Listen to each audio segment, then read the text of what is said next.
dengan bangga mempersembahkan serial Sandiwara Radio Misteri Mak Rompang.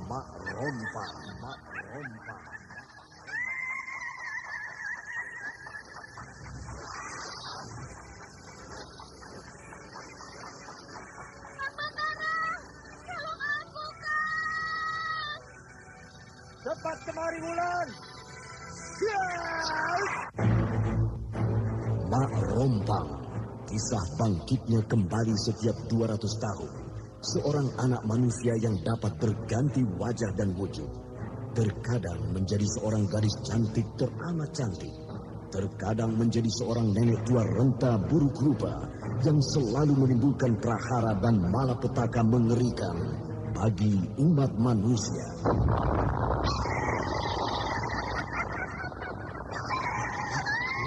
Bahaya, kita dalam bahaya. Sudah, cepat tinggalkan tempat ini. Tunggu, Kang Wira. Aku mau menuju warung dulu. Jangan pikirkan warungmu, pikirkan nyawamu. Menjauh! Tuk Tunggal bilang menjauh. Takut itu berapa panas. Tuk Tunggal ada di mana, Wira? Tuk Tunggal berada di dalam kampus. Menyingkir semua! Menyingkir keluar dari desa!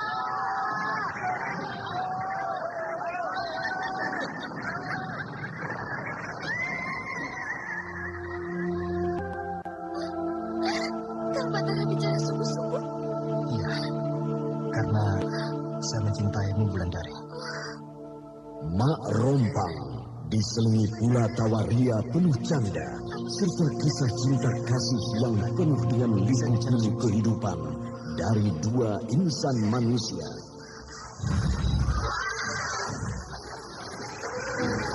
Awas di belakangmu, Wulandari!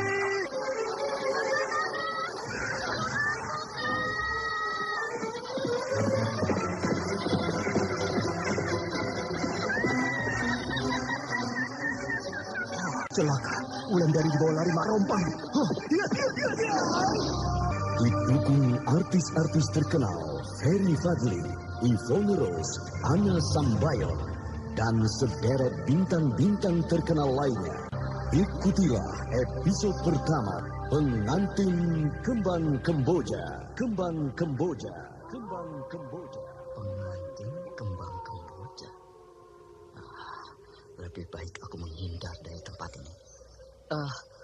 Maaf, saya lebih baik pulang. Maksud saya tidak mau mengganggu suasana pengantin baru kalian. Pulanglah sebelum terlambat.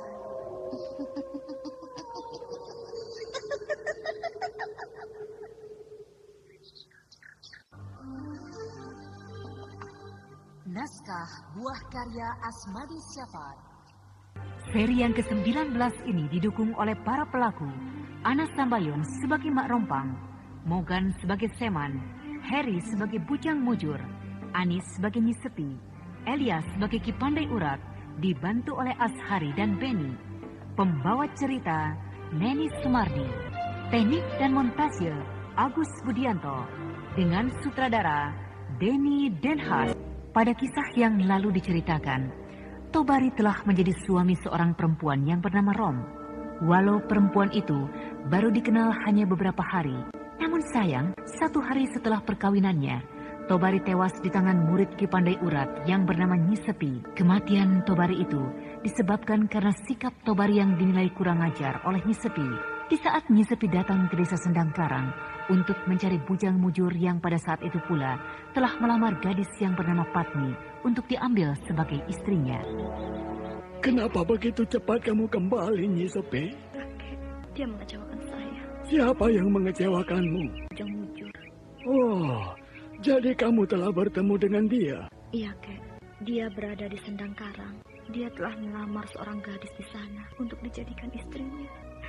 Betul apa yang kakek bilang, bahwa banyak manusia yang berpura-pura jujur, yang berpura-pura baik.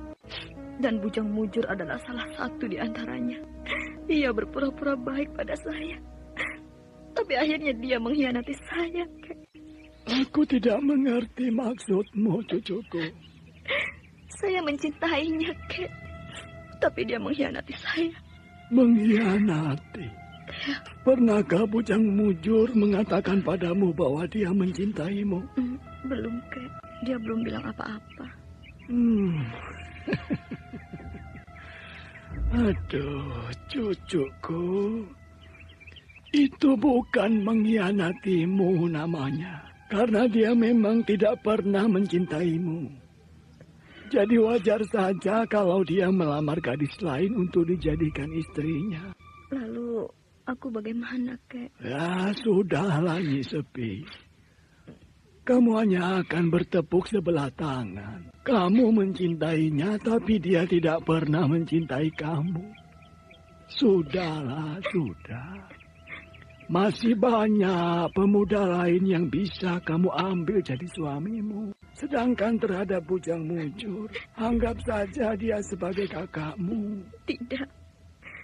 Saya tidak akan mau punya suami selama hidup saya. Tidak baik begitu. Tidak baik mengikuti perasaanmu.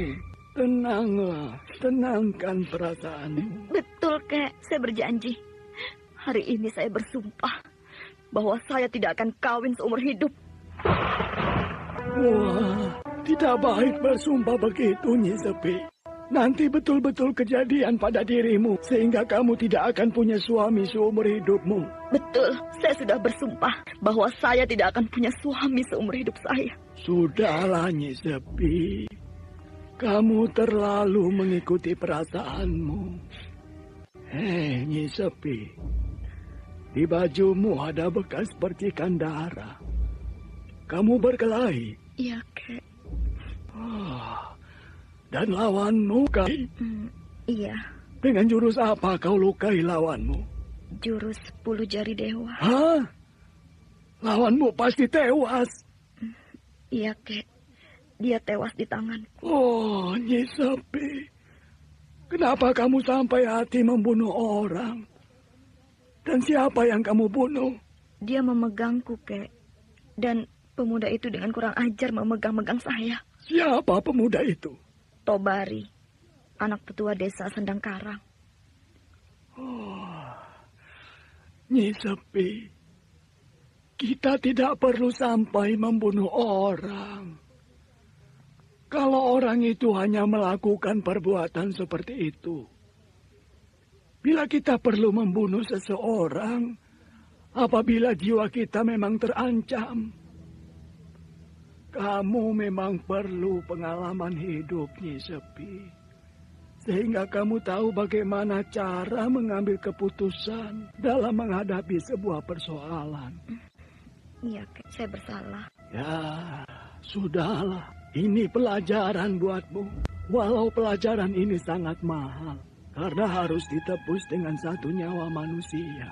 Suatu ketika, aku ingin pergi ke desa Sendang Karang untuk menyampaikan maaf pada tetua desa itu. Karena cucuku telah berbuat kesalahan. Tidak usah, Kek. Biar saya yang pergi minta maaf ke sana. Hei, Sena. Mau kemana kamu? Kesini, Bang Mujur. Kasihan dia. Pemuda itu seperti kehilangan sesuatu sejak Tobari meninggal. Lebih baik aku hibur dia. Sena, tunggu Sena. Abang mau kemana? Kamu mau kemana, Sena? Ya, mungkin mau pulang, Bang. Bagaimana kalau kita ngopi dulu di warung Busina? Terima kasih, Bang Mujur. Saya harus pulang. Hari sudah senja. Baiklah. Kok ke sana jalannya? Dia bilang mau pulang, tetapi dia berjalan keluar desa. Nah, sebentar-sebentar dia melihat ke belakang. Sepertinya dia takut aku mengikutinya. Mencurigakan. Akan kuikuti dia. Aku ingin tahu mau kemana pemuda itu. Benar. Ternyata Sena tidak pulang ke rumahnya. Dia berjalan menuju tepi hutan. Sekarang dia tidak sadar kalau aku sedang mengikutinya. Nah, dia masuk ke dalam hutan itu. Hah? Kenapa tiba-tiba dia bisa menghilang? Oh, dia hilang persis di dekat pohon kayu yang mati itu. Akan ku kejar dia. Oh, hilang dia. Dia betul-betul hilang. Ilmu apa yang dipergunakannya? Ketika Sena sampai di tepi hutan di tempat pertama kali ia bertemu dengan istri Tobari, maka ia keluarkan sebuah tusuk konde dari dalam lipatan ikat pinggangnya. Tusuk konde itu adalah pemberian istri Tobari. Ketika tusuk konde itu ia genggam erat-erat di tangan kanannya, maka tiba-tiba ia melihat dengan jelas rumah besar tempat berlangsungnya pesta perkawinan Tobari. Namun kini, rumah itu tampak sepi. Tidak ada satu orang pun yang ada di dalam rumah, kecuali istri Tobari yang berdiri di depan pintu seperti sedang menunggu sesuatu. Perlahan-lahan, Sena berjalan menuju ke rumah besar yang terang benderang itu. Maaf, kalau kedatangan saya ini mengganggu adik. Panggil saja Rompang. Oh, jadi nama adik Rompang? Iya, kenapa? Tidak apa-apa. Kedatangan saya ini ingin mengabarkan kabar buruk. Kabar tentang Bang Tobari kan? Iya, 2 hari yang lalu Tobari tewas. Iya, saya sudah tahu. Hanya saya penasaran belum bisa membalas penghinaan ini. Jadi, Dik Rompang sudah tahu peristiwa ini? Sudah. Bahkan yang melakukan penghinaan ini adalah perempuan yang bernama Nyi Sepi. Iya kan? Iya. Perempuan itu bernama Nyi Sepi. Lalu saya harus bilang apa sama orang tua Tobari? Kan orang tua Tobari sudah tahu anaknya tewas. Maksud saya, apakah saya harus bilang bahwa Tobari sudah punya istri? Biar sajalah. Nanti tentu akan tahu sendiri. Sayang sekali. Semuda dan si cantik ini sudah menjadi janda. Kalau dipandang lama-lama, perasaanku jadi berdebar-debar. Dia juga memandangku. Nah, dia tersenyum.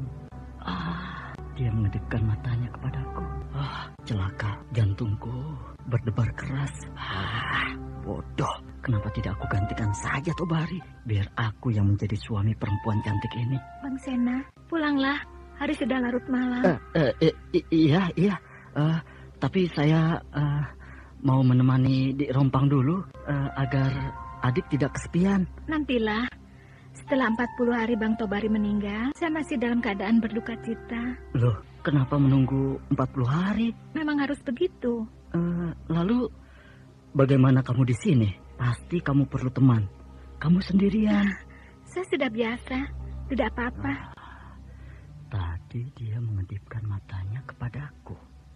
Kini dia bilang tidak perlu ditemani. Aku jadi tidak mengerti apa maunya perempuan ini. Pulanglah Bang, sebelum hari menjadi siang. Baik, besok saya akan datang lagi. Jangan, tunggulah setelah 40 hari. Adik mau kemana? Saya mau tidur dulu. Dia tinggalkan aku sendirian, sedangkan dia masuk ke dalam kamar. Nah, pintu kamarnya tidak dikunci. Perempuan itu membuat aku penasaran. Aku akan datang ke kamarnya. Tidak ada orang yang akan tahu. Pulanglah. Iya. Kenapa tiba-tiba perempuan ini berwajah lesu? Pulanglah sekarang, sebelum hari menjadi siang. Iya. Saya akan pulang. Mungkin dia letih. Keluarlah dari rumah ini. Iya, saya akan keluar. Dia tutup pintunya. Kasar sekali dia menutup pintu. Mungkin dia tahu kalau aku tadi mengikutinya ke kamar tidur. Di luar ini gelap sekali. Aku tidak bisa melihat apa-apa.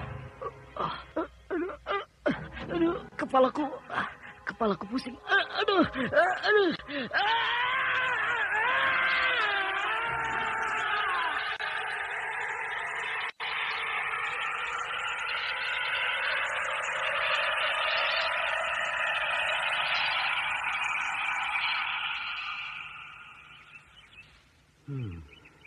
Hari sudah pagi, tapi Sena belum juga keluar dari dalam hutan ini. Mungkin dia tersesat. Percuma aku menunggu semalaman. Itu dia tertidur di tepi hutan di dekat kayu mati. Dia bukan tidur tapi pingsan. Apa yang dia pegang ini? Rambut. Iya, sehelai rambut perempuan. Tapi rambut ini kasar dan sangat panjang. Lebih baik aku simpan rambut ini. Siapa tahu nanti ada gunanya. Bagaimana Barda? Sudah membaik dia? Sudah Pak Seman, sudah sehat. Kini dia ada di rumah orang tuanya. Saya ingin menyampaikan suatu persoalan padamu. Tapi saya harap kamu tidak tersinggung. Persoalan apakah itu, Pak Seman? Sena sudah berbicara padaku panjang lebar. Tentang apa itu, Pak? Tentang dirimu. Bagaimana kamu mengikutinya tadi malam, sehingga dia pingsan di tepi hutan. Jadi... Dia pingsan bukan karena saya, Pak. Mungkin bukan. Tapi Sena menuduhmu begitu. Nah, orang-orang desa ini berpendapat bahwa akhir-akhir ini Sendang Karang mulai dilanda bencana lagi. Dilanda bencana seperti di masa bapakmu masih hidup. Sehingga kehidupan di sini tidak tentram. Mula-mula anakku diserang orang. Lalu Tobari mati. Kini Sena yang pingsan di tepi hutan. Lalu mereka berpendapat kekacauan itu terjadi setelah kau ada di sini. Mungkin dendam lama terhadap bapakmu belum habis. Sehingga orang-orang itu membalasnya kini. Walau kita semua tidak tahu siapa orang-orang itu.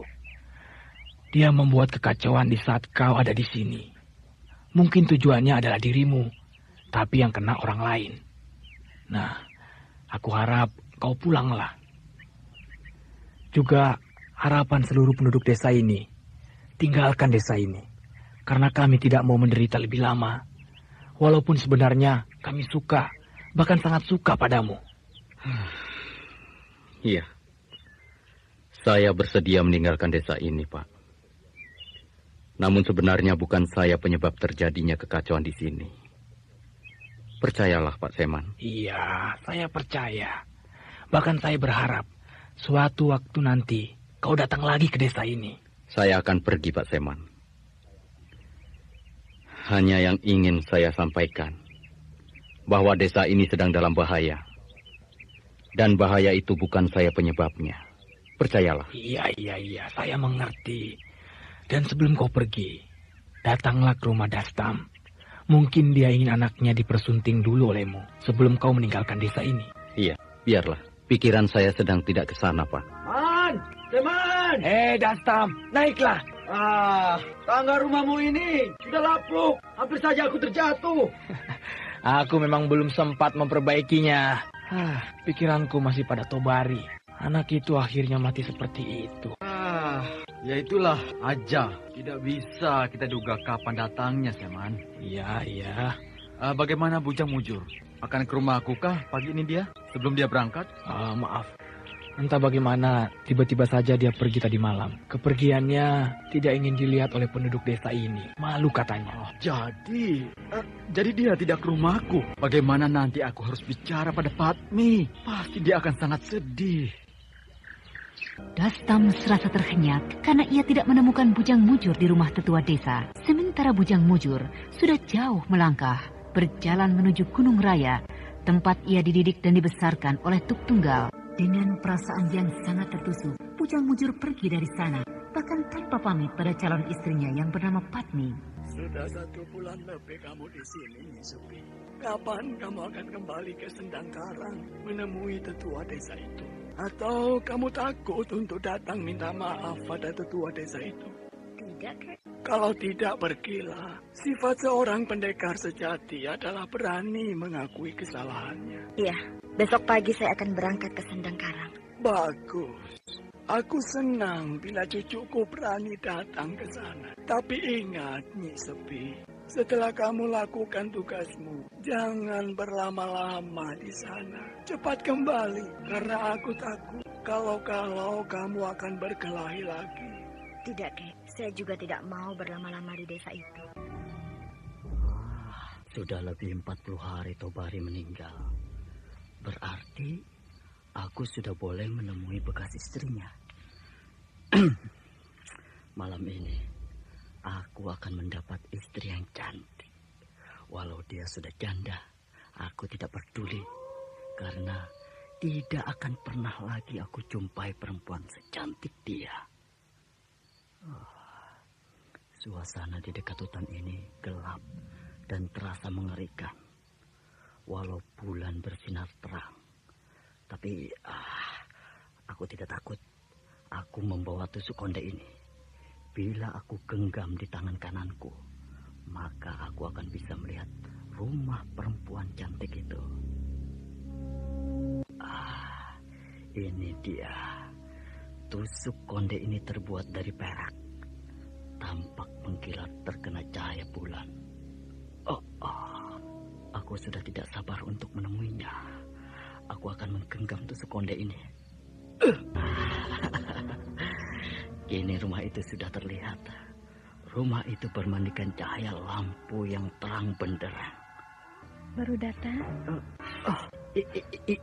Iya. Mari masuk. Iya. Perempuan ini aneh. Tiba-tiba saja dia berdiri di hadapanku. Ayo masuk. Iya. Aneh. Hanya suara langkah kakiku terdengar ke seluruh ruangan. Sedangkan langkah kaki perempuan ini tidak terdengar sama sekali. Silakan duduk di sini, Bang Sena. Iya. Kursi ini indah sekali. Seperti kursi raja saja. Sekarang tidak ada orang yang memakai kursi di rumahnya. Semua hanya duduk di lantai beralaskan tikar pandan. Bang Sena kok agak kurus? Iya. Selama 40 hari saya selalu memikirkan kamu. Kenapa harus kurus kalau memikirkan aku? Iya. 40 hari terasa seperti 40 tahun. Bang Sena ini aneh. Nah, sekarang bilanglah, apa keperluan Abang Sena datang kemari? Seperti janji saya dulu. Saya datang sekarang ingin menemani kamu di sini. Terima kasih atas kebaikan Abang. Kamu suka kan saya temani? Suka sekali. Dan kamu suka sama saya kan? Suka sekali. Saya juga suka sama kamu, Rompang. Dan kalau kamu tidak keberatan, saya bersedia menggantikan Tobari. Bang Sena mau jadi suami saya? Anda sekarang masih mendengarkan Sandiwara Radio di channel Memori 80. Pertama saya datang kemari malam ini. Lalu bagaimana dengan Bang Tobari? Tobari? Buat apa lagi dipikirkan? Dia kan sudah mati. Yang bilang mati siapa, Bang? 40 hari yang lalu saya datang kemari mengabarkan bahwa Tobari mati kan? Ternyata saya dapat menyelamatkan Bang Tobari. Saya tidak mengerti maksud kamu. Bang Tobari tidak mati. Dia ada di sini, di dalam kamar itu. Jangan main-main, Rompang. Saya ikut mengantarkan jenazah Tobari ke kuburan. Saya tidak main-main, Bang. Kalau tidak percaya, mari kita lihat ke kamarnya. Baik.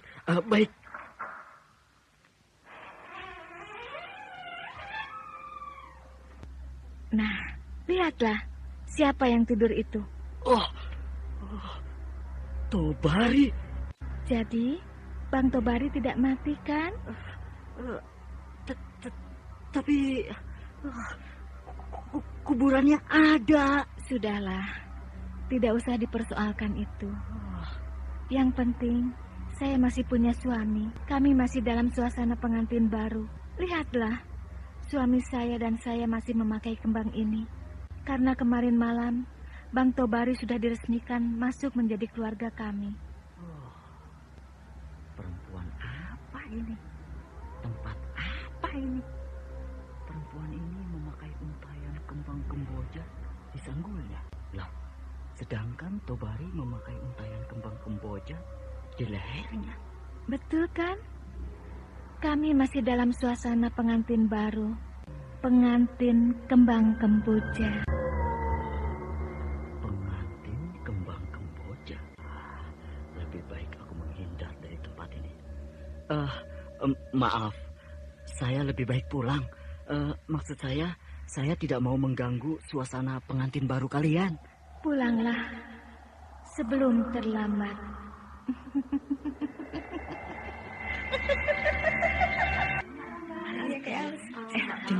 Jeng Sri, tahu nggak? Jeng Tuti kenapa Bu Parto? Ada apa sih Bu Parto? Ceritain dong. Iya, Jeng Tuti. Iya, cerita dong, cerita. Dari tadi Jeng Tuti terus. Iya, sekarang dia langsing loh. Tambah cantik, dan tambah muda lagi. Iya ya, padahal dulu sering mengeluh terlambat bulan lah, sering mules lah, pegal-pegal waktu datang bulan lah. Oh, itu.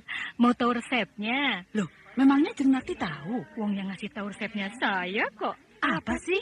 Nih, Menpas Kapsul. Menpas Kapsul sangat manjur melancarkan dan mengatur haid tepat pada waktunya, melancarkan peredaran darah, mengembalikan urat-urat yang berkerut sehabis melahirkan. Menpas Kapsul dapat melangsingkan dan memperindah tubuh Anda. Menpas Kapsul, produksi PT Sinar Effendi Murni.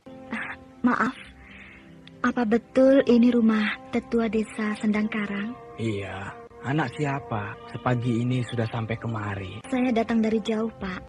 Ingin bertemu dengan tetua desa ini. Ya, sayalah tetua desa Sendang Karang ini. Saya bernama Nyi Sepi, Pak. Saya datang ke sini ingin minta maaf karena sayalah yang telah membunuh anak Bapak. Jadi kamu yang membunuh Tobari? Iya, Pak. Karena anak Bapak sudah berlaku kurang ajar terhadap saya. Dia memegang-megang tangan saya. Lalu kamu membunuh dia? Hanya karena itu? Iya, Pak. Hanya karena itu. Dan sekarang kamu berani datang kepadaku? Karena saya ingin minta maaf atas kejadian itu. Kurang ajar kamu, lancang kamu. Sedangkan saya tetua di desa sini tidak berani membunuh orang seenaknya. Tapi kamu... Hei, siapa yang mengajari kamu berani menahan tamparanku tadi? Luar biasa perempuan muda ini. Dia tidak bergerak sedikit pun ketika mukanya mendapat tamparanku. Biasanya orang akan muntah darah bila terkena sekali saja tamparanku. Kalau Bapak sudah selesai menghukum saya mohon diri untuk kembali pulang ke tempat saya. Tunggu. Siapa gurumu? Dan siapa menyuruh kamu datang kemari? Saya tidak pernah punya guru, Pak. Hanya kakek saya menyuruh datang. Ya, saya datang kemari. Siapa nama kakekmu, ha? Nama kakek saya Ki Pandai Urat. Oh, kamu cucu Ki Pandai Urat. Kamu cucu orang tua sakti itu ya? Kakek saya tidak sakti, Pak. Kakek saya hanya seorang tua yang baik hati. Cucu Ki Pandai Urat.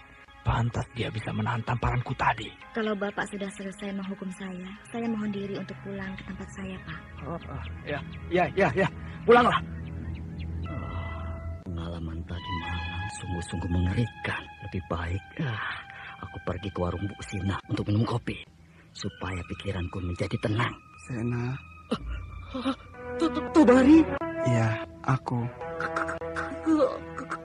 Kau kan sudah mati 40 hari yang lalu.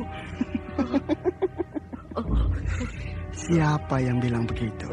Aku juga semua orang desa ini tahu kalau kau sudah mati. Jangan bicara yang bukan-bukan, Sena. Lalu apa maumu? Saya ingin pulang ke rumah Bapak. Tolong antarkan saya. Tobari, kamu sudah meninggal. Bagaimana kamu datang ke rumah orang tuamu? Yang bilang aku sudah meninggal siapa? Betul, Tobari. Betul, kamu itu sudah meninggal. Sena, aku tidak meninggal. Aku hanya tinggal di rumah istriku selama 40 hari. Sudah, Tobari. Sudah. Ayo, pergilah. Pergi. Jangan ganggu aku. Anda sekarang masih mendengarkan Sandiwara Radio di channel Memori 80. Antarkan aku ke rumah orang tuaku. Pergilah sendiri ke rumah orang tuamu. Ayo pergilah. Kamu yang harus mengantarkan aku, Sena. Kamu yang bisa menolong aku. Jangan, Tobari. Pergilah. Jangan ganggu aku. Tobari, jangan. Sena, bangun. Hei, bangun. Kenapa berteriak-teriak? Kamu mimpi? Iya. Aku bermimpi. Mimpi didatangi Tobari. Mungkin karena kamu akrab sama dia. Menakutkan sekali. Mimpi itu kan hanya angan-angan. Ayo, sudahlah, tidurlah. Hari masih malam. Bagaimana perjalananmu ke Sendang Karang, Bujang Mujur? Ada halangan? Maaf, Kek. Saya telah melanggar janji saya. Janji? Iya, Kakek. Saya sudah membuka rahasia diri saya pada orang-orang Sendang Karang. Celaka. Pasti kamu menemukan bahaya. Iya, Kek. Saya banyak menemukan bahaya. Bujang Mujur, kamu telah melanggar laranganku. Kau salah, Bujang Mujur. Seharusnya sejak kita datang ke tempat Ki Pandai Urat, kau sudah bisa mengerti bahwa Nyi Sepi sebenarnya mencintai dirimu. Kalau tidak mungkin dia memberikan sebuah selendang padamu. Selendang yang bukan sembarang selendang. Itu sebabnya dia bersikap baik begitu padamu. Karena dia menganggap bahwa kamu mengkhianati cintanya. Saya tidak tahu, Kek. Kalau Nyi Sepi mencintai saya. Ya, sudahlah.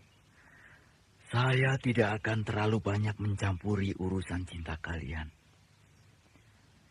Tetapi cara Seman menyuruh kau pergi, aku agak tersinggung. Dia tidak tahu persoalan yang sebenarnya. Biarlah. Ini memang salahku. Sudah sepantasnya tetua desa itu mengusirku dengan cara yang halus, Kek. Ya, tapi dia harus ingat bahwa kau bukan orang lain. Tetapi kau berasal dari desa itu juga. Nah, apalagi pengalamanmu selama di sana? Ini, kakek. Aku menemukan ini di dalam genggaman tangan Sena ketika dia pingsan di tepi hutan. Rambut. Selembar rambut perempuan. Rambut ini kasar dan panjang sekali. Celaka. Mak Rumpang. Ini rambut Mak Rumpang. Betul, Kek? Iya, ini pasti rambut dia. Coba kau rasakan. Rambut perempuan biasa tidak begini. Tidak kasar dan tajam begini. Mak Rumpang sudah berada di sana, Bujang Mujur. Desa itu dalam bahaya. Sedangkan penduduknya tidak menyadari. Mari, kita pergi ke Gunung Sumbing menemui Ki Pandai Urat. Kedua guru dan murid itu bergegas pergi ke Gunung Sumbing malam itu juga. Mereka tampaknya tidak mau membuang waktu, walau perjalanan itu sangat jauh. Sedangkan desa Sendangkarang tampak tenang-tenang saja, karena mereka tidak tahu kalau Mak Rompang sudah berada di batas desa mereka. Keduanya kemudian bergegas pergi ke tempat Ki Pandai Urat di puncak Gunung Sumbing. Hai Pandai Urat, aku datang. Tidak usah berteriak-teriak. Aku sudah mengetahui kedatanganmu. Aku berteriak begitu agar tidak disambut dengan serangan mendadak pada tengah malam begini. Pandai betul kau berdalih. Ini, Pandai Urat, aku membawa berita bagus untukmu. Bagaimana kalau kita masuk ke gubukmu? Akan aku perlihatkan sesuatu padamu. Ayo.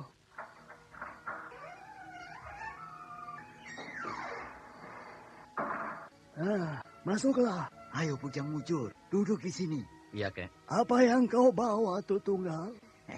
Ini, oleh-oleh Bujang Mujur dari Sendangkarang. Lihatlah. Di mana kau temukan ini? Di tepi hutan, di desa Sendangkarang. Celaka. Kenapa kau cemas, Pandai Urat? Ini rambut Mak Rompang. Kau merasakan sesuatu dari rambut itu? Iya, rambut ini kasar dan tajam. Mari kita ke sana. Sabar. Jangan tergesa-gesa. Waktunya sudah dekat, Tutunggal. Waktunya masih 3 tahun lagi, Ki Pandai Urat.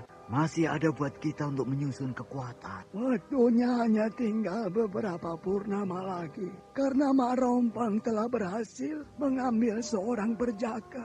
Dia berhasil mengawini seorang perjaka. Sehingga kekuatannya tiba-tiba menjadi sempurna. Coba kau pegang rambut ini.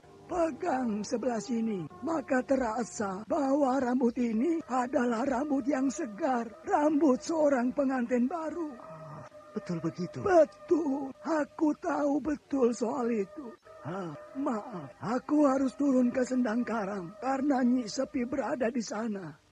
Bukankah Nyi Sepi sudah kembali kemari, Ki Pandai Urat? Ya, 2 hari yang lalu dia pergi ke sana untuk minta maaf pada tetua desa itu. Celaka. Kalau Nyi Sepi menghadapi Mak Rompang sendirian, dia tidak akan kuat. Akan aku temani kau ke sana, Ki Pandai Urat. Ki, aku ikut ke Sendangkarang. Marilah. Di situ dulu aku membunuh Tobari. Sayang, ketika itu Bang Mujur kurang cepat menghalangi aku. Kalau tidak, mungkin Tobari masih hidup. Tapi rupanya Tobari sudah suratannya mati, terkena pukulan 10 jari dewaku. Aku melihat seseorang keluar dari dalam hutan itu. Tobari, apakah aku tidak salah lihat? Bukankah Tobari sudah mati? Iya, Itu memang Tobari. Aku bisa mengenalinya di bawah cahaya bulan ini. Aku jadi ingin tahu kenapa dia bisa hidup lagi. Tobari tidak bisa kemana-mana. Dia seperti tidak kenal lagi dengan daerah ini. Tobari seperti terkena sihir. Aku ingin tahu apa yang akan dilakukannya di sini. Sena, malam ini pergi ke rumah orang tua Narti ya. Bilang bapak sebentar lagi datang. Rupanya ada keramaian di sana, Pak. Ya, Narti akan menikah. Hah? Dengan siapa, Pak? Dengan Kumara. Dapat juga akhirnya Kumara mempersunting Narti. Mereka dijodohkan oleh kedua orang tua mereka. Tapi Pak, Kumara sudah lama senang pada Narti. Karena Narti ada tai lalat di tepi bibirnya, Pak. Sudah, pergilah. Nanti mereka menunggu-nunggu aku. Iya, Pak. Dan katakan, emakmu besok pagi baru datang ke sana. Iya, Pak. Kenapa aku lewat kemari? Seharusnya kan aku lewat jalan memutar. Semoga saja aku tidak bertemu dengan si Rompang. Sena. Kau Tobari? Kau sombong, Sena. Kamu tidak mau mengantarkan aku ke rumah orang tuaku. Padahal dulu kita berkawan, bersahabat, selalu kamu menolong aku. Kapan aku tidak menolongmu lagi? Tadi malam, aku datang dalam mimpimu. Hah? Jadi, kamu benar-benar datang dalam mimpiku? Ya, sekedar ingin tahu, apakah kamu mau menolongku? Nah, kini sekali lagi aku minta padamu untuk mengantarkan aku ke rumah orang tuaku. Ternyata mimpiku tadi malam bukanlah angan-angan, tapi mimpi yang sebenarnya. Bagaimana, Sena? Tolong aku. Cuma kamu yang bisa mengantarkan aku ke rumah orang tuaku. Karena kamu mempunyai tusuk konde pemberian istriku. Tobari, aku tidak bisa. Aku harus pergi ke rumah orang tua Narti. Sena! Tobari, jangan halangi aku. Ayo, Sena! aku jalan. Sena!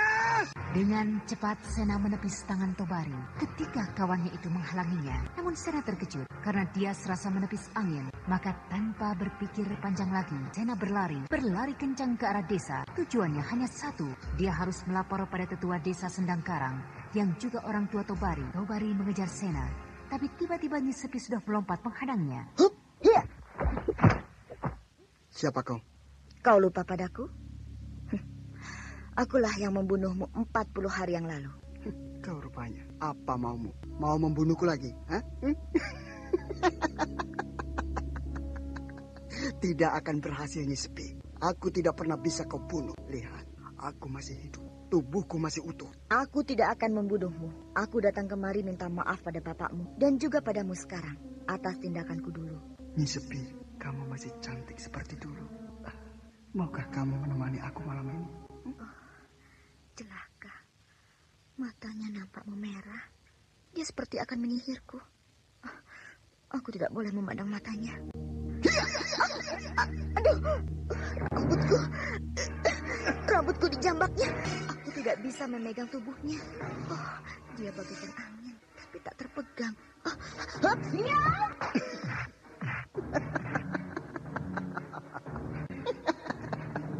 Nyi Sepi, ini kau tidak akan bisa apa-apa lagi. Rambutku. Kau tidak akan bisa lagi mempergunakan ilmu 10 jari dewamu. Dia tahu nama jurus yang aku gunakan untuk membunuhnya. Mari Nyi Sepi. Mari aku perkenalkan kamu pada istriku. Aku harus melepaskan diriku dari bahaya ini.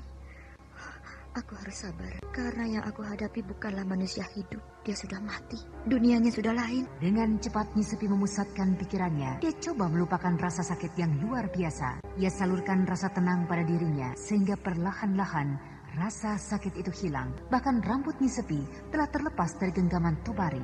Ketika Nyi Sepi menoleh ke samping, yang tampak hanya rambutnya yang tergerai panjang. Sedang Tobari sudah tidak ada. Rambut itu bergerak-gerak indah ditiup angin malam. Pak Seman! Pak Seman, buka pintu, Pak! Kau, Sena? Pak, saya dikejar Tobari, Pak. Tobari? Betul, Pak. Mana? Di sana, Pak. Di sebelah sana, Pak. Sena! Pingsan dia. Rantika, bagaimana? Sudah sembuh anakmu itu? Sudah, Seman. Mana maknya? pergi ke rumah calon mertua Narti. Apa kabar, Seman? Aku mau bertanya pada dia. Apa betul dia dikejar Tobari tadi malam? Nah, ini. Ayo, Sena. Jelaskan pada tetua desa kita apa yang kamu alami tadi malam. Betul, Pak. Saya betul-betul dikejar Tobari, Pak. Keteranganmu itu aneh, Sena. Kamu kan tahu kalau Tobari sudah mati. Mayatnya sudah dikubur di samping kuburan emaknya. Sebenarnya Tobari ada, Pak. Dia hidup di tempat lain bersama istrinya, Pak. Istrinya? Tobari punya istri? Iya, Pak. Sebenarnya Tobari sudah beristri. Tapi dia tidak pernah bilang kepada Bapak. Kini dia hidup di sana. Hidup di rumah istrinya. Hidup di rumah istrinya? Apa maksudmu? Tobari kawin dengan seorang perempuan yang aneh. Mereka tinggal di dalam hutan, di dekat pohon kayu mati. Tidak ada orang yang bisa datang ke tempat mereka.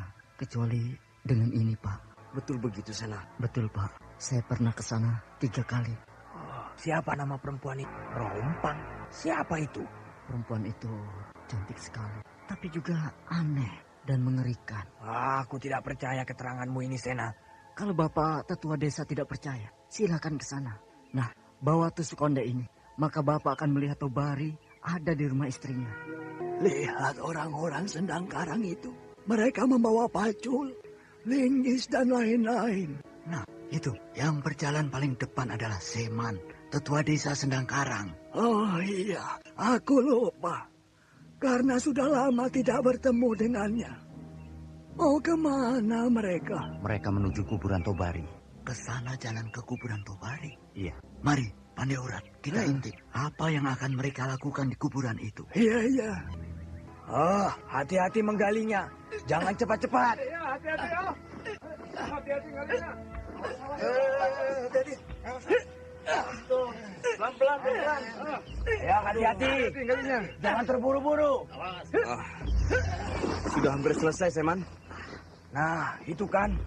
Itu mayat anakku kan? Sudah, jangan gali lagi. Yang penting bagiku bahwa kita sudah membuktikan anakku benar-benar telah mati. Bukan gentayangan seperti apa yang ramai diceritakan orang. Gali terus. Itu pasti bukan mayat Tobari. Memang bukan Pak Tetua. Ini bukan mayat Tobari. Coba angkat. Ayo angkat. Hati-hati. Ayo angkat.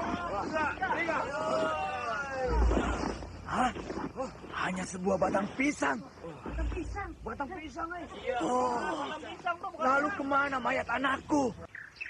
Tetua desa Sendang Karang sangat terkejut karena mayat anaknya tidak ada di dalam kubur. Yang ada hanya sebuah batang pisang. Sudah kalian buktikan bukan apa yang ada di dalam kubur itu? Tuk Tunggal? Ya, aku. Di sebelahku ini adalah Ki Pandai Urat.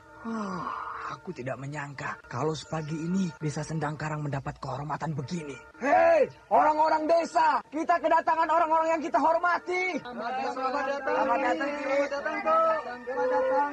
Selamat datang. Sudahlah, tidak usah kalian berteriak-teriak begitu mengumumkan kedatangan kami. Yang penting kini kalian ketahui bahwa desa kalian dalam bahaya karena pembuat bencana itu sudah akan mengamuk lagi di desa ini. Mengamuk? Siapa Ki? Siapa orang-orangnya Ki? Dia itu seorang perempuan. Dia akan bangkit dan datang dengan kekuatan yang teramat ganas seperti dulu. Kedatangannya itu setiap 25 tahun sekali. Lalu Ki, sekarang akan datang lagi Ki. Ya. Kedatangannya untuk memporak-porandakan desa ini kira-kira 3 tahun lagi. Tapi karena perempuan itu mendapat kekuatan. Anda sekarang masih mendengarkan Sandiwara Radio di channel Memori 80. Hanya tinggal beberapa purnama lagi.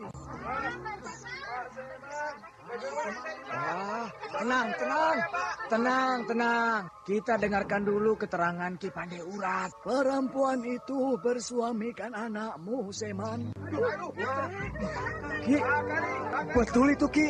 Betul. Itu sebabnya mayat anakmu tidak ada di dalam kuburannya. Lalu bagaimana Ki? Lalu bagaimana Ki? Apa yang harus aku lakukan? Tenang, tenang, tenang. Kita ini sedang berhadapan dengan kekuatan yang hebat. Kekuatan yang tidak bisa dihancurkan begitu saja. Jadi jangan terburu nafsu. Jadi, kalau kalian menyalahkan cucuku ini penyebabnya, kalian salah. Justru Tobari yang telah terpancing oleh kecantikan perempuan ini. Kita hanya punya waktu beberapa purnama lagi. Nah, sebelum waktu itu sampai, lebih baik kita susun kekuatan untuk menghancurkan perempuan itu. Bagaimana? Kalian bersedia? Ya. Bersedia, Ki. Bersedia. Kami bersedia. Bagus, bagus. Pertama-tama kita harus bisa masuk ke sarangnya. Kita selamatkan mayat Tobari agar tidak dijadikan mainan oleh jahanam itu. Ya. Setuju. Ki. Bagus. Kini aku ingin bertanya, apakah cucuku sampai ke desa ini, Seman? Sampai, Ki. Dia bernama Nyi Sepi, bukan? Ya, Nyi Sepi. Mana dia? Dia pergi setelah datang minta maaf ke rumahku, Ki. Tidak tahu kemana perginya? Tidak, Ki. Kemana anak itu pergi? Nyi Sepi baru datang ya. Kenapa berdiri di sana? Masuklah. Iya, Bu. Kenapa masih sore begini? Warung Bu Sina sudah tutup. Wah, kamu belum dengar ya bahwa desa kembali dalam bahaya persis seperti 20 tahun yang lalu. Itu sebabnya ibu sudah berkemas-kemas. Pokoknya kiamat. Desa ini akan kembali seperti kiamat. Duduklah, kamu kelihatan letih dan haus. Kalau mau minum air hangat, ambil sendiri ya. Iya, Bu. Siapa bilang desa ini dalam bahaya, Bu? Oh, kamu belum tahu ya. Yang bilang desa ini dalam bahaya adalah Tuk Tunggal dan Bujang Mujur. Mereka ada di sini, Bu? Iya, sejak tadi pagi mereka berada di rumah tetua desa ini. Jadi murid-muridnya juga ada? Siapa? Murid Tuk Tunggal itu bernama Bujang Mujur. Oh, iya ya ada. Itu murid Tuk Tunggal? Iya. Nah, ternyata kamu kenalkan dengan dia? Kok dulu kamu bilang tidak kenal? Iya, saya kenal. Tapi Bu Sina jangan bilang-bilang kalau saya ada di desa ini. Loh, kenapa? Saya benci pada Bujang Mujur. Aku bertambah cemas, Tuk Tunggal. Sudah 2 hari kita tidak menemukan Nyi Sepi. Jangan-jangan dia sudah masuk perangkap Mak Rompang. Semoga saja tidak. Nyi Sepi kan bukan anak bodoh, Pandai Urat. Tapi dia masih lumpuh, masih polos. Ini Tuk Tunggal, aku sudah mendapatkan tusuk konde dari Sena. Mana si Sena itu? Dia tidak mau datang kemari. Dia Mari. takut. Biar aku yang masuk ke tempat Mak Rompang ini. Aku ingin mencari cucuku. Bagaimana kalau aku yang masuk dulu, Ki? Aku ingin melihat Tobari. Biarkan dia masuk dulu, Pandai Urat. Mungkin dia sudah tidak sabar untuk menemui anaknya. Baiklah. Di mana aku harus berdiri, Ki? Ya, di situ. Dekat pohon kayu mati itu. Nah, begitu. Genggam tusuk konde itu di tangan kananmu. Ya, begitu. Ki, aku melihat rumah yang sangat bagus. Pergilah ke sana. Kamu pasti akan bertemu dengan anakmu. Dengan perasaan berdebar-debar, Seman mendekati rumah yang besar dan indah itu. Dia melangkah di halaman yang luas, sementara suasana di sekeliling rumah tampak sepi. Tidak ada tanda-tanda kehidupan. Ketika Seman sampai di serambi depan, dia mengetuk pintu rumah itu perlahan-lahan. Namun tidak ada sautan siapa-siapa dari dalam. Seman membuka pintu rumah. Kini laki-laki setengah baya itu melangkah ke ruang dalam. Dia melihat suasana di dalam rumah begitu indah. Lama dia kagum akan pemandangan sekelilingnya. Ketika ia melihat ke kiri, tampak sebuah kamar yang pintunya tidak tertutup. Kamar itu besar dan indah, sedangkan tempat tidurnya terbuat dari emas bertatahkan permata. Namun tiba-tiba, darah Seman serasa berhenti mengalir. Karena di atas tempat tidur itu, Tobari sedang tertidur dengan pulas. Maka tanpa berpikir lagi, Seman berlari memanggil nama anaknya. Berhenti! Siapa kamu? Aku mendengar suara perempuan, tapi aku tidak melihat wujudnya. Siapa kamu? Saya mau mencari anak saya. Lancang betul kamu masuk kemari. Siapa yang memberi izin kamu masuk kemari? Mana orangnya? Dari tadi aku hanya mendengar suaranya saja. Hei, siapa yang bicara itu? Tidak ada sautan. Mungkin dia takut melihat aku membawa golok begini. Hei, keluarlah! Tidak ada sautan juga. Aku harus cepat menemui Tobari. Lalu aku bawa dia pergi dari sini. Anakku tertidur pulas. Ternyata dia masih hidup.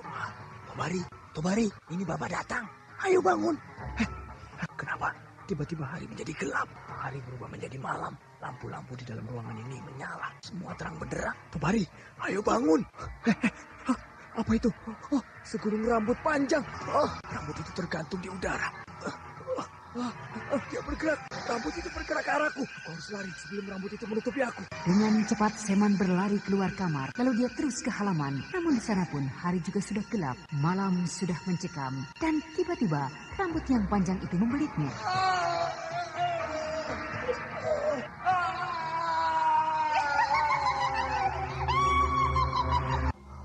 Pandai Urat. Iya.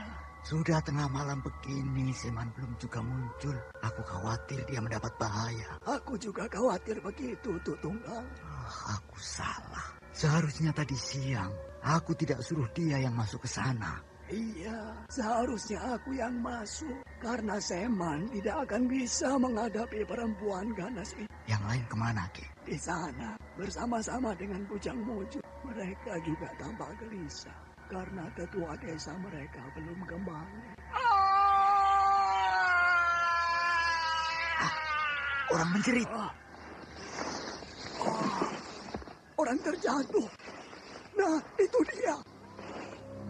Seman. Seman. Urat nadinya sudah tidak berdenyut. Dia mati. Coba nyalakan obor. Lihat Tuk Tunggal. Dia mati karena dibelit rambut yang panjang. Mak Rompang. Malam ini Mak Rompang mulai memakan korban lagi. Dia sudah bisa membunuh dengan rambutnya. Pertanda hari kedatangannya sudah sampai, tuh. Kita harus bersiap-siap, Ki Pandai Urat. Dalam suasana berbahaya seperti ini, aku belum juga menemukan cucuku. Aku yakin dia selamat, Ki. Ambil tusuk konde di tangan Seman itu. Mungkin ada gunanya bagi kita kelak. Iya. Sepi, masuklah. Hari sudah larut malam. Saya masih suka di sini, Bu. Lihatlah, bulan itu bulat dan indah sekali. Ini kan tadi pagi sudah diumumkan bahwa seluruh warga desa tidak boleh keluar rumah sejak senja. Apalagi ini sudah tengah malam. Bu Sina, takut betul. Nyi Sepi tidak mengalami bagaimana ketika desa ini dilanda bencana 20 tahun yang lalu. Ngeri, Nyi. Rasa-rasanya belum akan sampai waktunya, Bu Sina. Mungkin sekitar 3 tahun lagi. Ini Tuk Tunggal sendiri yang mengumumkannya. Saya tidak percaya pada dia. Muridnya saja pembohong, apalagi gurunya. Nah, Nyi Sepi, dengar itu. Suara kereta kuda di kejauhan. Iya, saya mendengarnya, Bu. Mari masuk. Itu kereta kuda pembawa bencana sudah datang. Jangan takut, Bu Sina. Akan saya hadapi dia. Nyi Sepi, ayo masuk. Penakut betul perempuan itu. Sedangkan aku tidak pernah diajarkan begitu oleh kakekku. Nyi Sepi, kereta itu sudah semakin dekat. Kusir kereta kuda itu Tobari. Dia marah melihatku. Bencana itu memang akan melanda desa ini. Tapi kata kakek, bukan sekarang, mungkin 3 tahun lagi. Abang. Sudah berdandan kamu, Mi? Iya, sore ini kan perayaan perkawinan Narti. Kenapa ditutup pintunya? Sena mana? Ada di belakang. Bagus. Dia tidak kemana-mana. Loh, kok dipalang pintunya, Bang? Kamu belum dengar kejadian tadi malam. Kereta kuda itu sudah datang. Siapa bilang? Sina. Alah, perempuan itu memang selalu was-was sejak kematian suaminya, Bang. Kita tidak usah pergi. Kita harus pergi, Bang. Tidak enak kan pada orang tua Narti? Kedua orang tua Sena masih saja bertengkar karena sore itu mereka harus menghadiri perayaan perkawinan salah seorang penduduk desa Sendang Karang. Sementara bencana sudah mulai mengintip desa itu. Bahkan tetua desa Sendang Karang sudah menjadi korban keganasan Mak Rompang. Bencana yang pernah terjadi 20 tahun yang lalu. Bencana yang meminta banyak korban. Kini bencana itu mulai kembali dengan korban pertama adalah tetua desa itu. Namun kali ini ada 2 orang pandai yang sudah bersiap selama 20 tahun untuk menghadang dan memusnahkan penyebab bencana itu. Tapi apakah mereka siap sementara perpecahan sedang terjadi di antara mereka tanpa mereka sadari? Kita harus pergi, Bang. Cepatlah. Kamu sudah tahu, Umi, kalau pembunuh itu bernama Mak Rompang. Itu kan kata Tuk Tunggal. Ya, kata Tuk Tunggal dan kata orang-orang. Kemarin malam di atas tempat tidur calon pengantin perempuan terdapat 3 kuntum bunga kemboja. Kemarin Emak Sinarti sudah memasang dukun, Bang. Dan kata dukun yang menjaga keselamatan calon pengantin perempuan bahwa itu cuma kebetulan. Itu dukun goblok. Padahal kata orang di tiap tampuk bunga kemboja itu terikat sehelai rambut. Rambut yang kasar dan tajam. Rambut itu adalah rambut Mak Rompang. Kata Tuk Tunggal, Mak Rompang selalu akan menggantikan pengantin perempuan bila calon pengantin perempuan itu bertahi lalat di tepi bibirnya. Karena ketika Mak Rompang masih muda, kekasihnya direbut oleh seorang gadis yang ada tahi lalat di tepi bibirnya. Sedangkan Narti anak si Wira itu ada tahi lalatnya di tepi bibirnya. Ini pasti cerita dari Tuk Tunggal lagi, kan? Iya. Tuk Tunggal itu yang tahu sejarah Mak Rompang. Sudah loh, Mi. Kita tidak usah pergi. Aku tidak mau melihat kejadian yang mengerikan di tempat pengantin perempuan itu nanti. Kita harus datang, Bang. Semua orang di desa ini datang. Apalagi perayaan itu sudah dijamin keselamatannya oleh seorang dukun yang hebat, kan? Ya, apa nama dukun itu? Abah Kunta. Kalau dibandingkan dengan Tuk Tunggal, maka Tuk Tunggal itu tidak ada apa-apanya, Bang. Abah Kunta ini dukun yang hebat. Di mana desanya? Dari Lubuk Mentilin. Ayolah, Bang. Hari sudah mulai gelap. Aku merasa agak takut, Mi. Kita di rumah sajalah. Dulu waktu kita baru menikah, Abang bilang, Abang itu jagoan. Abang pemberani. Sekarang baru dengar nama Mak Rompang saja sudah takut. Ya sudah. Ayo kita berangkat. Kedua orang tua Sena itu sudah berjalan di jalan desa. Sedangkan hari sudah mulai gelap. Bahkan bulan purnama sudah tampak di sebelah timur. Suasana yang sunyi terasa semakin aneh oleh mereka. Karena hawa dingin terasa menusuk tulang. Karena angin gunung bertiup kencang ditingkah oleh suara burung malam. Bahkan nyolong anjing hutan terdengar di kejauhan. Kok kamu berhenti berjalan? Aku tidak bisa berjalan cepat-cepat seperti tadi. Aduh, kita harus cepat. Lihat, jalan desa ini sepi sekali. Tidak ada orang yang lewat. Itu karena Abang mengoceh dulu tadi di rumah, sehingga kita sudah kemalaman. Kita harus cepat-cepat, karena di sini dulu Mak Rompang hilang ketika muda. Jadi Mak Rompang itu belum mati ya, Bang? Entahlah, dia hilang begitu saja. Pasti ini cerita dari Tuk Tunggal lagi. Sudahlah, ayo jalan. Sepi, Bang. Tidak ada orang yang lewat sejak tadi. Kok jadi kamu yang ketakutan? Entahlah, Bang. Tiba-tiba saja perasaanku jadi tidak enak. Bang, lolong anjing itu, menambah rasa takut, Bang. Anjing hutan itu melolong karena melihat bulan purnama. Lihat, Bang. Kita akan dapat teman dalam perjalanan ini. Tuh, lihat, Bang. Ada 3 orang berjalan di depan kita. Pasti tujuannya ke rumah calon pengantin perempuan, Bang. Mana? Itu, di depan kita. Masa tidak kelihatan, Bang? Baju mereka bagus-bagus. Apalagi kena sinar bulan seperti ini.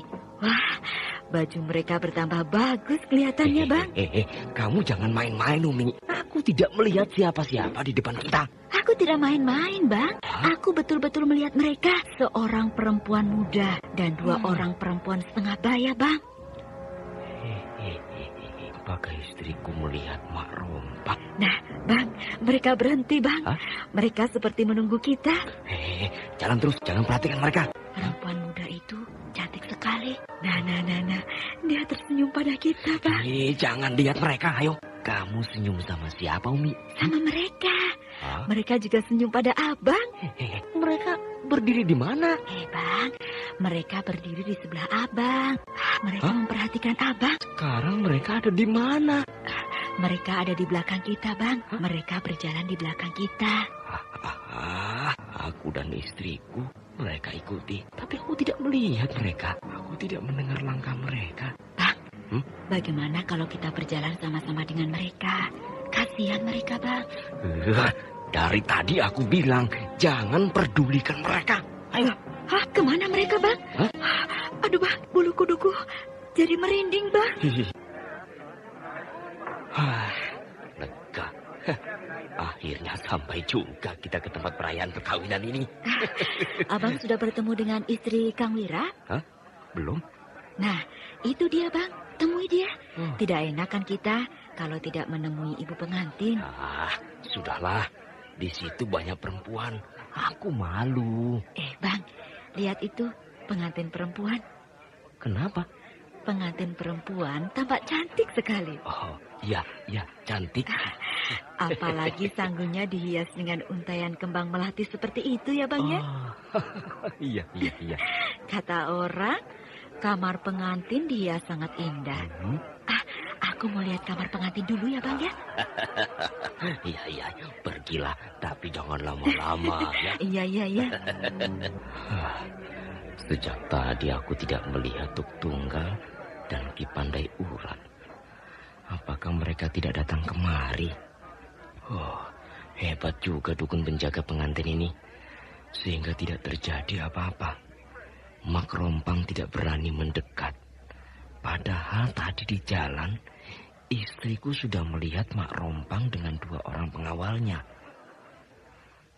Cuma sayang, tidak banyak orang-orang yang datang. Mungkin mereka takut datang ke tempat ini. Boleh saya duduk di sini? Iya, di sini tempat laki-laki. Di sana saja, itu tempat perempuan. Saya lebih suka duduk di bangku panjang di bawah pohon ketapang ini daripada duduk di tikar seperti itu. Silakan. Terima kasih. Perempuan ini muda dan cantik sekali. Pasti bukan orang di sini. Karena aku belum pernah melihat perempuan ini. Harum sekali perempuan ini. Wangi-wangian apa yang dipakainya? Aku belum pernah mencium bau wangi-wangian seperti ini. Pengantin prianya gagah ya? Apa? Pengantin prianya gagah. Oh, iya, gagah. Rupanya dia bicara padaku. Mimpi apa aku? Diajak bicara oleh perempuan secantik ini. Bukan mimpi, tapi kenyataan sebenarnya. Adik mendengar saya bicara? Iya, dengar. Aneh, dia mendengar aku bicara. Padahal aku bicara di dalam hati. Boleh saya bertanya? Boleh. Abang mau tanya apa? Nama adik siapa? Dan adik berasal dari mana? Saya berasal dari desa ini juga. Masa? Saya belum pernah melihat adik. Kita memang belum pernah bertemu. Nama adik? Jangan tanya nama saya. Kenapa? Nama saya jelek. Masa iya orang secantik adik punya nama yang jelek? Lihat pengantin pria sejak tadi memperhatikan adik. Dia pasti kagum pada kecantikan adik. Itu urusan dia, tapi abang tidak usah tahu nama saya. Aneh perempuan ini. Berani betul perempuan itu. Siapa? Perempuan yang jadi pengantin itu. Padahal mempelai prianya bukan hak dia. Saya tidak mengerti maksud adik. Perempuan itu telah merebut calon suami orang. Mempelai pria itu punya calon yang lain? Punya. Siapa? Abang lama menunggu aku? Umi, ada apa? Tiba-tiba mukamu pucat. Kita pulang saja, Bang. Kenapa? Sebentar lagi kan bisa. Perempuan yang duduk di samping abang ini. Kenapa? Kamu kenal dia? Kok kamu takut? Bukan, Bang. Dia yang aku lihat di tengah jalan tadi, Bang. Dia memakai kembang kemboja di rambutnya. Aku tidak memperhatikan dari tadi tanda itu. Mari kita pergi. Bang Marna, ayo kita masuk ke dalam. Tamu-tamu sudah pulang, Bang. Duluanlah, Narti. Sebentar lagi aku menyusul. Bang Marna melihat apa? Kok dari tadi memandang ke bawah pohon ketapang itu terus? Aku seperti kenal dengan perempuan itu. Perempuan yang mana, Bang? Itu, perempuan yang duduk di bawah pohon ketapang itu. Mengigau, tidak ada siapa-siapa. dibilang ada perempuan. Itu kan perempuan, Narti. Lihat, di sampingnya duduk 2 orang perempuan setengah baya. Masa kamu tidak melihat mereka? Jangan nakut-nakuti aku, Bang. Betul, sekarang mereka tersenyum pada kita. Terserah Bang Sumarna. Kalau tidak mau masuk ke dalam, aku masuk duluan. Aneh kamu ini. Pengantin perempuan yang bernama Narti mulai mendapat teror dari Mak Rompang, sehingga perempuan itu agak gelisah. Sementara suami Narti masih duduk di tempat semula sambil memandang ke arah Mak Rompang yang duduk di bawah pohon ketapang. Bang Sumarna bilang dia melihat seorang perempuan cantik di bawah pohon ketapang. Perempuan itu ditemani oleh 2 orang perempuan setengah baya. Sedangkan aku tidak melihat siapa-siapa. Mungkin Bang Sumarna kecapean sehingga dia melihat yang tidak-tidak. Apa ini? Kok ada 3 kuntung kembang kamboja jatuh dari atas, persis di atas tempat tidur pengantinku? Dari atas langit-langit kamar ini ada rambut menggantung panjang. Rambut apa ini? Rambut siapa ini? Dan darah menetes perlahan-lahan. Itu rambut ini. Darah ini membasahi spray tempat tidurku. Kau boleh menjerit setinggi langit, tidak akan ada orang yang mendengarnya, karena pendengaran mereka telah aku tutup. Siapa kau sebenarnya?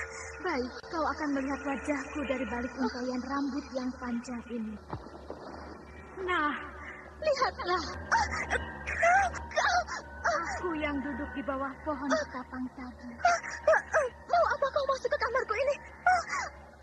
Kenapa tiba-tiba wajah kerut-merut seperti itu? Wajahmu mengerikan sekali. Wajahku rusak begini karena kamu. Kamu telah merebut suamiku.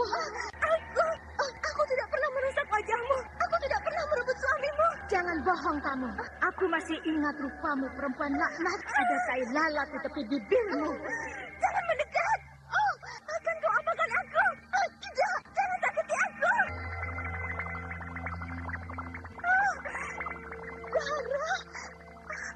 Darah dari rambutmu menetes di kulitku. Benci, tetesan darahmu membakar kulitku. Jangan sakiti aku. Akan aku rusak kulitmu. Akan aku hancurkan kulitmu yang putih itu. Kau harus mati. Karena kau telah merebut calon suamiku.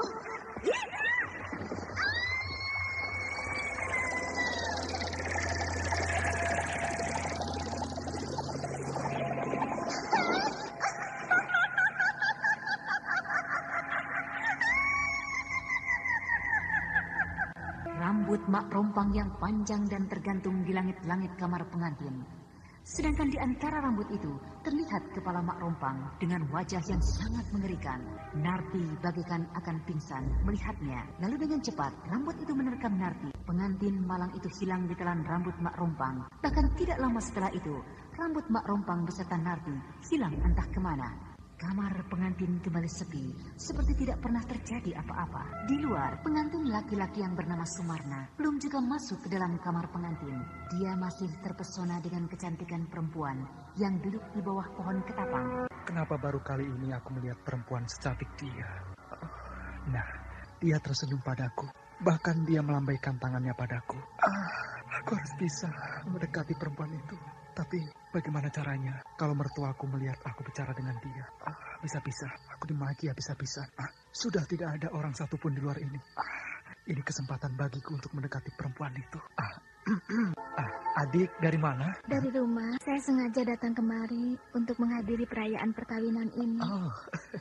Terima kasih. Di mana adik tinggal? Dekat. Dekat? Di mana itu? Di desa Sendang Karang ini. Oh, orang sini. Tapi saya belum pernah melihat adik. Saya memang tidak pernah keluar rumah. Orang tua saya pemarah. Oh, begitu. Siapa nama orang tua adik? Tidak usah tahulah. Anda sekarang masih mendengarkan Sandiwara Radio di channel Memori 80. Bila melihat abang. Kenapa? Abang persis seperti kekasih saya. Sayang, dia sudah tidak ada. Saya mengucapkan selamat buat abang karena abang sudah mempunyai pendamping. Maaf, saya harus pulang. Hari sudah larut malam.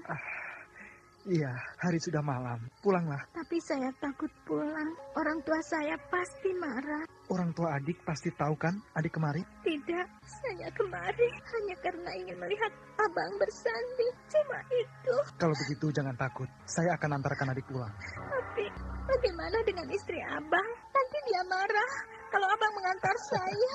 Jangan khawatir, itu bisa diatur. Lalu bagaimana dengan kedua mertua abang? Mereka sudah tidur, mereka kecapean. Lihat, sudah sepi kan? Nah, tidak ada siapa-siapa lagi kan? Ayo, kita berangkat. Angin malam bertiup perlahan-lahan, sedangkan sinar bulan terlihat pucat. Sumarna masih berjalan di samping Mak Rompang yang cantik itu, berjalan mengantarkan dia pulang. Sedangkan suasana desa Sendangkarang tampak lengang. Hanya sesekali anjing kampung melintas di jalan desa. Namun di sebuah tempat, di rumah Engkos, Tuk Tunggal, Ki Pandai Urat, Bujang Mujur beserta orang-orang yang lain berkumpul di sana. Mereka tampak berjaga-jaga. Tiba-tiba Rantika dan istrinya tergesa-gesa menaiki tangga rumah. Ki Pandai Urat. Ki, celaka Ki. Celaka kenapa Rantika? Tuk Tunggal, ada bahaya tuh. Kalian dari mana malam-malam begini? Dari tempat perayaan perkawinan anak si Wira dan di sana ada bahaya. Iya tuh, ada perempuan cantik Tuk Tunggal dan itu pasti Mak Rompang. Iya. Kalian yakin itu Mak Rompang? Yakin Ki Pandai Urat? Iya Ki, di sanggul perempuan itu ada kembang kemboja Ki. Kembang kemboja? Iya. Pasti Mak Rompang. Bukankah pengantin perempuan ada tai lalat di pinggir bibirnya? Sedangkan Mak Rompang paling benci melihat perempuan yang bertai lalat di pinggir bibirnya. Cepat kita ke sana sebelum pengantin perempuan itu dibunuhnya. Iya. Kalian berdua hati-hatilah. Mungkin kalian juga menjadi incaran Mak Rompang. Karena anak kalian pernah berhubungan dengan dia. Tuk Tunggal, jangan menakut-nakuti kami, Tuk. Saya tidak menakut-nakuti kalian. Hanya mengingatkan. Berhati-hatilah kalian. Ayo ikut aku semuanya ke rumah si Wira.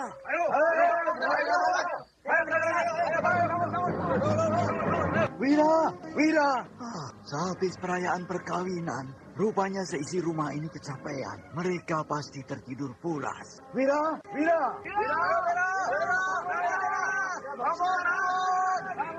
Nah, mereka sudah bangun. Mari kita masuk. Tuk Tunggal, Ki Pandai Urat. Wah, banyak sekali yang datang. Aduh Ki, sudah terlambat. Perayaan pernikahan anak saya baru saja selesai. Tapi ya tidak apa-apa. Saya senang didatangi rame-rame seperti ini. Mari, naiklah ke atas rumah ini. Akan aku sediakan minuman yang hangat. Ayo, naik. Tidak usah. Kami datang kemari hanya ingin menanyakan bagaimana keadaan anakmu. Selamatkah dia? Anakku yang mana, Ki Pandai Urat? Anakmu yang baru saja jadi pengantin. Oh, selamat Ki. Tidak apa-apa Ki. Aku sudah memakai dukun dari Lubuk Mentilin untuk menjaga hal-hal yang tidak diinginkan Ki. Siapa nama dukunnya? Abah Kunta Ki. Ada di kamar belakang sedang tidur.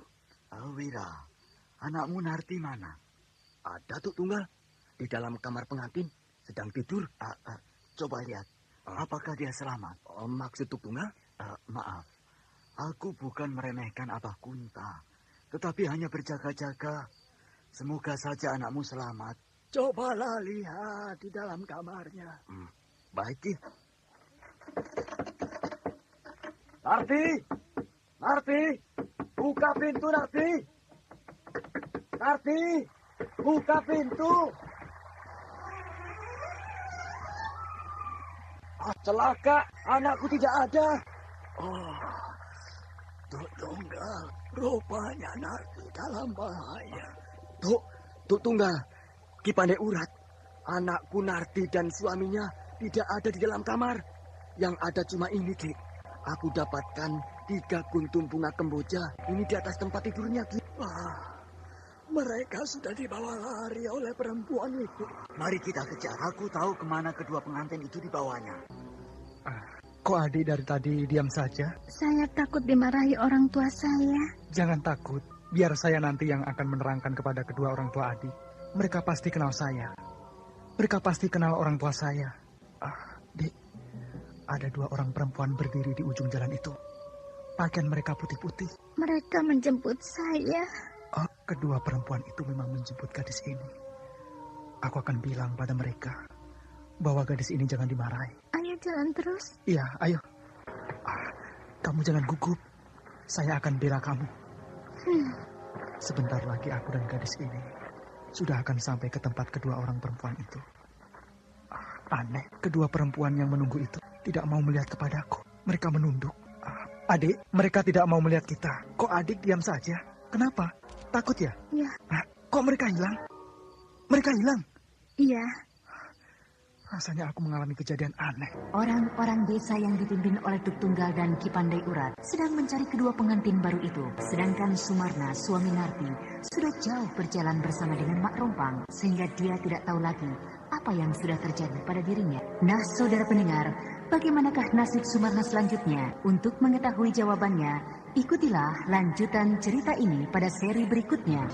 Demikianlah tadi serial Sandiwara Radio Misteri Mak Rompang, episode pertama, Pengantin Kembang Kemboja, dipersembahkan oleh PT Puri Pariwara 5 bekerja sama dengan PT Sinar Effendi Murni, produsen tablet obat kuat Aladina, obat terlambat bulan Menpas Kapsul, serta tablet obat kuat dan pegal linu Duta Rema. Terima kasih atas perhatian Anda. Sampai jumpa.